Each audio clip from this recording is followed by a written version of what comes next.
തിരുനാവായിൽ മാഘമഹോത്സവത്തിന്റെ ഭാഗമായുള്ള നിള ആരതിയുടെ ചടങ്ങുകൾ ആരംഭിച്ചു. കാശിയിൽ ഗംഗ ആരതി നിർവഹിക്കുന്ന പണ്ഡിറ്റുമാരുടെ നേതൃത്വത്തിൽ ഇപ്പോൾ നിള ആരതി നടക്കുകയാണ്. CV അനുമോദ് ചേരുന്നു വിവരങ്ങളുമായി. അനുമോദ്, എത്രയോ വർഷങ്ങൾക്ക് ശേഷമാണ് നിളാതീരം ഇങ്ങനെയൊരു കാഴ്ചയ്ക്ക് വേദിയാകുന്നത്. ഈ മാഘമഹോത്സവത്തിന്റെ ഭാഗമായി നിള ആരതി അരങ്ങേറുമ്പോൾ അത് ഗംഗാ ആരതി നിർവഹിക്കുന്നവർ തന്നെ വന്ന് ചെയ്യുന്നു എന്ന പ്രത്യേകത കൂടിയുണ്ട്. എങ്ങനെയൊക്കെയാണ് ചടങ്ങുകൾ? 250 വർഷങ്ങൾക്ക് മുൻപാണ് ഇതിനു മുൻപ് ഭാരതപ്പുഴയിൽ ഇതുപോലെ ഒരു മാഘമഹം നടന്നത്, അല്ലെങ്കിൽ ഒരു കുംഭമേളയ്ക്ക് സമാനമായ രീതിയിലൊരു മാഘമഹോത്സവം നടന്നത്. പിന്നീട് ബ്രിട്ടീഷുകാർ അത് നിരോധിക്കുകയും തുടർന്ന് ഇത് ഒരു ചടങ്ങ് മാത്രമായിട്ട് മാറുകയും 10 വർഷം മുമ്പാണ് അതിനുശേഷം ചെറിയ തോതിലെങ്കിലും ഈ ഒരു സമയത്ത് നിളയെ ആദരിക്കുന്ന, നിളയെ പൂജിക്കുന്ന തരത്തിലുള്ള ഒരു ചടങ്ങുകൾ സംഘടിപ്പിക്കാൻ തുടങ്ങിയത്. ഇപ്പോൾ ഇത്തവണയാണ് ചരിത്രത്തിൽ ആദ്യമായിട്ട്, സമകാലിക ചരിത്രത്തിൽ ആദ്യമായിട്ട് മാഘമഹോത്സവം ഒരു കുംഭമേളയ്ക്ക് സമാനമായ തരത്തിൽ വലിയ ഒരു ആഘോഷമായിട്ട് സംഘടിപ്പിക്കുന്നത്. നമ്മളിപ്പോൾ ഇന്ന് രാവിലെ മുതൽ കാണുന്നതാണ്. ഇവിടെ ഓരോ ഘട്ടത്തിലും നമുക്ക് സാധാരണഗതിയിൽ ഈ ഒരു നാടിന് പരിചിതമല്ലാത്ത രീതിയിലുള്ള സന്യാസിവര്യരുടെയും അതുപോലെ ആ ഒരു പരമ്പരയിൽപ്പെട്ട വിവിധ വിഭാഗക്കാരുടെയും വിവിധ സംഘങ്ങളുടെയൊക്കെ പ്രാർത്ഥനകളും ചടങ്ങുകളും ആഘോഷങ്ങളും ആചാരങ്ങളും ഒക്കെ ഇവിടെ നടക്കുകയാണ്. ഇതൊക്കെ നമ്മുടെ നാടിനെ സംബന്ധിച്ച് പുതുമയുള്ള കാഴ്ചകൾ കൂടിയാണ് എന്നതാണ് ഇതിൽ പ്രധാനം.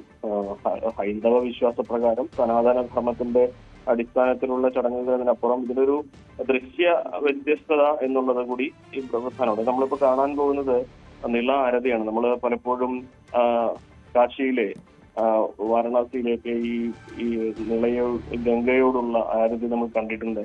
താളഘോഷങ്ങളോടെ കൃത്യമായ ചടുലമായ ഒരു താളത്തിൽ, ഒരു വേഗത്തിൽ വലിയ ആരതികൾ നിളയെ പൂജിക്കുന്ന തരത്തിൽ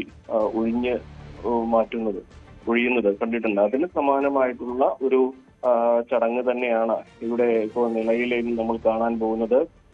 നിളയിൽ ഈ ഒരു ചടങ്ങുകൾക്ക് നേതൃത്വം കൊടുക്കുന്നതും ഈ കാശിയിൽ ഈ ചടങ്ങുകൾ നടക്കുന്ന പണ്ഡിറ്റുകൾ തന്നെയാണ് എന്നുള്ളതാണ് പ്രധാനപ്പെട്ട ഒരു കാര്യം. അങ്ങനെ ഭാരതത്തിന്റെ വിവിധ മേഖലയിൽ നിന്നുള്ള സന്യാസിവര്യരും വിശ്വാസി സമൂഹത്തിൽപ്പെട്ടവരൊക്കെ ഈ ഒരു ദിവസം ഇവിടേക്ക് എത്തുമ്പോൾ സ്വാഭാവികമായിട്ടും ഒരു ആധ്യാത്മിക തീർത്ഥാടന തലസ്ഥാന കേന്ദ്രമായിട്ട് ഭാരതപ്പുഴയും തിരുനാവായൊക്കെ മാറുന്ന ഒരു സാഹചര്യമാണ് നമുക്ക് കാണാൻ കഴിയുന്നത്. നിളയുടെ ഒരു ഐതിഹ്യം, അതിന്റെ പിന്നിലെ മിത്ത്, ചരിത്രം, ഇവയെല്ലാം തന്നെ ഈ ദിവസങ്ങളിൽ നമ്മൾ കൂടുതൽ ചർച്ച ചെയ്യപ്പെടുന്ന ഒരു സാഹചര്യം കൂടിയാണ്. എന്തുകൊണ്ട് തിരുനാവായ ഈ ഒരു വിശുദ്ധ കർമ്മത്തിന്, പുണ്യ കർമ്മത്തിന് വേദിയാകുന്നു എന്നുള്ളതിന്റെ ഉത്തരം ഇത് വിശ്വാസികളെ സംബന്ധിച്ച് ത്രിമൂർത്തി സംഗമസ്ഥാനമാണ്. ബ്രഹ്മ, വിഷ്ണു, മഹേശ്വര സംഗമസ്ഥാനമായിട്ടാണ് തിരുനാവായെ കാണുന്നത്. ഇതിന്റെ ഉത്ഭവം തന്നെ കേരളത്തിന്റെ ഉത്ഭവവുമായി വരെ ബന്ധപ്പെട്ടിട്ടുണ്ട് എന്നാണ് വിശ്വാസികളും ഐതിഹ്യമൊക്കെ പറയുന്നത്. പരശുരാമന്റെ ബ്രഹ്മഹത്യാ പാപം തീർക്കുവാനായിട്ട്, ക്ഷത്രിയരെ നിഗ്രഹിച്ച ശേഷം അതിന്റെ പാപം തീർക്കുവാനായി പരശുരാമൻ യാഗം നടത്തുവാൻ വിവിധ ഇടങ്ങളിൽ പോവുകയും അതൊന്നും സാധിക്കാതെ വരികയും തുടർന്ന് ഇവിടെ ഈ പ്രാർത്ഥനകൾ അദ്ദേഹത്തിന്റെ മഴു വലിച്ചെറിഞ്ഞ ശേഷമാണ് ഈ കേരളം ഉയർന്നു വരികയും ആ ഭൂമിയിൽ ഏറ്റവും ഉചിതമായ സ്ഥലത്ത് യാഗം നടത്താൻ തീരുമാനിക്കുകയും അങ്ങനെ ബ്രഹ്മാവ് ഈ ഒരു ഭൂമിയിലെത്തി താപസനൂർ എന്ന പേരിലുള്ള തവനൂരിലും തിരുനാവായിക്കും ഇടയിലെത്തി ഇവിടെ യാഗം നടത്തുകയും ആ യാഗഭൂമിയിലേക്ക് നദികൾ, വിശുദ്ധ നദികളൊക്കെ ഒഴുകിയെത്തുകയും അതിന്റെ ഭാഗമായിട്ടാണ് ഈ ഒരു ഭാരതപ്പുഴ ഒഴുകിയതും എന്ന തരത്തിലൊക്കെയാണ് ഐതിഹ്യവും വിശ്വാസമൊക്കെ. അപ്പോൾ വിശ്വാസികളുടെ ഇടയിൽ അത്രയേറെ പ്രാധാന്യത്തോടെ ഭാരതത്തിന്റെ പേരിലുള്ള ഒരേ ഒരു പുഴ ഭാരതപ്പുഴ മാത്രമാണ് എന്ന് പറയുമ്പോൾ ഐതിഹ്യങ്ങളിലും വിശ്വാസങ്ങളിലും ഭാരതത്തിന്റെ ചരിത്രത്തുമായിട്ടും ഒക്കെ അഭേദ്യമായ ബന്ധവും അവിടെയൊക്കെ തന്നെ ഏറ്റവും സുപ്രധാനമായ സ്ഥാനമുള്ള പുഴയായിട്ട് നമ്മൾ ഭാരതപ്പുഴയെ കണക്കാക്കുന്നത്. ആ പുഴയെ ആദരിച്ചുകൊണ്ട്, ആ പുഴയെ വന്ദിച്ചുകൊണ്ട്, ആ പ്രകൃതിയുടെ ദൈവീക സ്രോതസ്സായിട്ട് ഈ പുഴയെ കണ്ടു വണങ്ങുന്നതിന്റെ ഭാഗമായിട്ടാണ് ഈ ഒരു നിള ആരതി എന്ന് വേണം പറയുവാൻ. അങ്ങനെയാണ് ഈ നിള ആരതിയെ നമ്മൾ വിശേഷിപ്പിക്കുന്നതും. ഇത് നമുക്ക് അത്ര പരിചിതമല്ലാത്ത കാഴ്ചകളാണെങ്കിൽ പോലും വിശ്വാസികളെ സംബന്ധിച്ച് കാശിയിലും അതുപോലെ ഗംഗയുടെ ഒഴുകുന്നിടങ്ങളിലൊക്കെ അവർ ഈ കാഴ്ചകൾ കണ്ടിട്ടുണ്ട്. അവർ ഈ ഒരു ആഘോഷത്തിന്റെ അല്ലെങ്കിൽ ആചാരത്തിന്റെ ആദരവിന്റെ ഒക്കെ ഭാഗമായിട്ടുണ്ട്.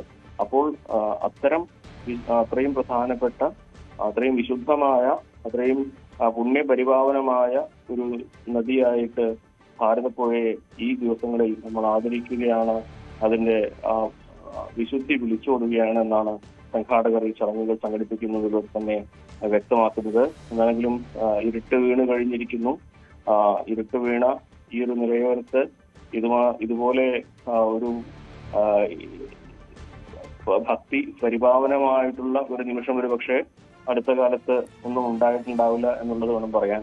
മുൻപൊക്കെ ചെറിയ തോതിൽ ഈ ഒരു നിളാരതി ഓരോ മേഖലകൾ കേന്ദ്രീകരിച്ച് ചെറിയ ദീപങ്ങൾ ഒഴിഞ്ഞ് അത് നിളയിൽ ഒഴുക്കുന്ന ദൃശ്യങ്ങളൊക്കെ നമ്മൾ കണ്ടിട്ടുണ്ടാവും. പക്ഷെ ഇത്രയും വലിയ ഒരു പശ്ചാത്തലത്തിൽ ഒരു നിളാരതി പൂജയും ഒക്കെ സമീപകാലത്ത് ഒന്നും തന്നെ ഉണ്ടായിട്ടില്ല. അതുകൊണ്ട് തന്നെ ഇതൊരു പുതിയ തുടക്കമാണ്. ഒരു പൗരാണികതയിലേക്കുള്ള വിശ്വാസികളുടെ ഒരു തിരിച്ചുപോക്കായിട്ട് വേണം ഈ ഒരു കർമ്മങ്ങളെ കാണുവാൻ. എന്താണെങ്കിലും നമ്മൾ കാത്തിരിക്കുന്ന ആ ദൃശ്യങ്ങൾ, അതിന്റെ ഒരുക്കങ്ങളൊക്കെ ഇവിടെ പൂർണ്ണമാവുകയാണെന്ന് വേണം കരുതുവാൻ. അല്പസമയത്തിനകം തന്നെ നിളാരതി തിരുനാവായിൽ തുടങ്ങും. കഴിഞ്ഞ വർഷം നമ്മൾ കണ്ടതാണ് അനുമോദ്, കുംഭമേള എന്ന് പറയുന്നത് എങ്ങനെയാണ് ഒരു ഭാരതത്തിൻ്റെ ആത്മീയ തീർത്ഥാടന ഭൂപടത്തിൽ എങ്ങനെയാണ് ഇടം പിടിച്ചത് എന്ന് നമ്മൾ കണ്ടതാണ്. സ്വാഭാവികമായി ദക്ഷിണേന്ത്യയുടെ കുംഭമേള എന്ന ഒരു തരത്തിലാണ് ഇപ്പോൾ ഈ മാഘ മഹോത്സവത്തെ സംഘാടകർ തന്നെ അവതരിപ്പിക്കുന്നത്. ആ തരത്തിലൊരു അങ്ങനെയൊരു ഇപ്പോൾ നേരത്തെയൊക്കെ ചെറിയ തോതിൽ നടത്തിയിരുന്ന അതിൽ നിന്ന് ഈ കുംഭമേളയ്ക്ക് ശേഷം വരുന്ന മഹോത്സവത്തിന് അങ്ങനെ ഒരു എനർജി കിട്ടിയിട്ടുണ്ടോ? ആ തരത്തിൽ കൂടുതൽ ആളുകൾ എത്തുന്നുണ്ടോ? ഈ സന്യാസി വര്യന്മാരുടെ സാന്നിധ്യമൊക്കെ അതിന് ആ തരത്തിലുള്ള ഒരു പ്രാധാന്യം വർദ്ധിപ്പിക്കുന്നുണ്ടോ? ഇത് നമുക്ക് ഈ ഒരു ചടങ്ങുകൾ കുംഭമേള എന്ന വിശേഷണത്താലാണ് തുടങ്ങുന്നത് എന്നതുകൊണ്ട് തന്നെ ഇത് കാണാൻ എങ്ങനെ എന്തെല്ലാം കാര്യങ്ങളായിരിക്കും ഉണ്ടാവുക എന്നറിയാനുള്ള ഒരു ജിജ്ഞാസ സാധാരണ ആളുകൾക്കും വിശ്വാസികൾക്കും ഒക്കെ ഉണ്ട്. പക്ഷെ ഇതിൽ ആദ്യ ദിവസം നമ്മൾ പ്രതീക്ഷിക്കുന്ന അത്ര ഒരു തിരക്കോട് അനുഭവപ്പെട്ടില്ല എന്നുള്ളൊരു വസ്തുതയാണ്. ഇവിടെ രണ്ട് കാര്യങ്ങളുണ്ട്. ഒന്ന്, ഇപ്പൊ ഈ ചടങ്ങ് നടക്കുന്ന ഇടത്തേക്ക് നിർമ്മിച്ച താൽക്കാലിക പാലത്തിന്റെ അതിന്റെ ഫിറ്റ്നസ് പരിശോധന നടപടികൾ ഇനിയും പൂർത്തിയാക്കേണ്ടതുണ്ട്. പോലീസ് അതിന്റെ സർട്ടിഫിക്കറ്റ്, പോലീസ് ക്ലിയറൻസ് സർട്ടിഫിക്കറ്റ്, ഈ സുരക്ഷാ സർട്ടിഫിക്കറ്റ്, ഇത് പാലം ഉപയോഗയോഗ്യമാണെന്ന സർട്ടിഫിക്കറ്റ് പൊതുമരാമത്ത് വകുപ്പോ പഞ്ചായത്തോ നൽകേണ്ടതുണ്ട്.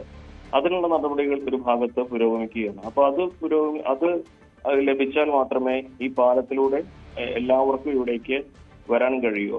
അപ്പോൾ അത്തരത്തിൽ പൂർണ്ണമായിട്ടും ആളുകൾക്ക് ഇവിടേക്ക് മുഴുവനായിട്ട് എത്തിപ്പെടാൻ കഴിഞ്ഞിട്ടില്ല എന്നുള്ളതാണ് ഒന്നാമത്തെ കാര്യം.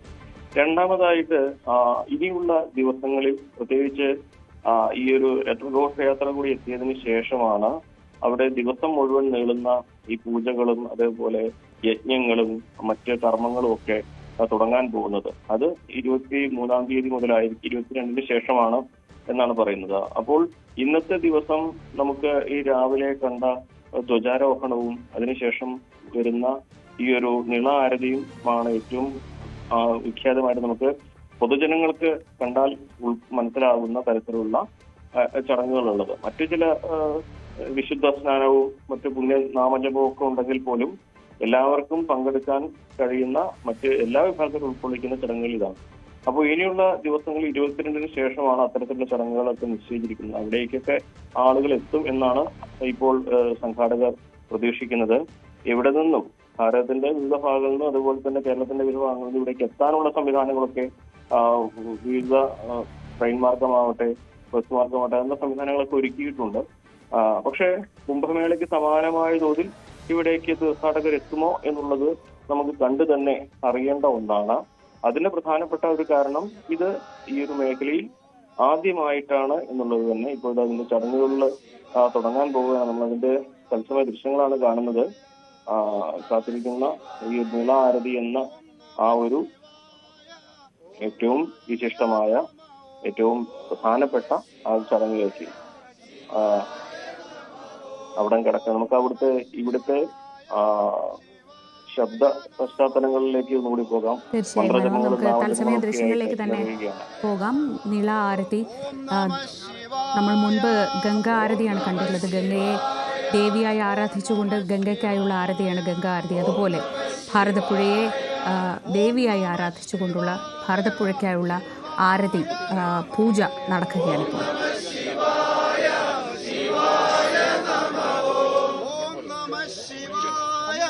ശിവായ നമോ ഓം നമഃ ശിവായ ശിവായ നമോ ഓം നമഃ ശിവായ ശിവായ നമോ ഓം നമഃ ശിവായ ശിവായ നമോ ഓം നമഃ ശിവായ ഓം നമഃ ശിവായ ഓം നമഃ ശിവായ ഓം നമഃ ശിവായ ഓം നമഃ ശിവായ ഓം നമഃ ശിവായ ശിവായ നമോ ഓം നമഃ ശിവായ ഓം നമഃ ശിവായ ഓം നമഃ ശിവായ ഓം നമഃ ശിവായ ഓം നമഃ ശിവായ ശിവായ നമോ ഓം നമഃ ശിവായ ശിവായ നമോ ഓം നമഃ ശിവായ ശിവായ നമോ. തിരുനാവായയിൽ നടക്കുന്ന മാഘമഹോത്സവത്തിൻ്റെ ഭാഗമായുള്ള നീള ആരതി ചടങ്ങുകൾ അവിടെ ഇപ്പോൾ പുരോഗമിക്കുകയാണ്. കൂടുതൽ വാർത്തകൾക്ക് News 18 Keralam YouTube channel subscribe ചെയ്യുക.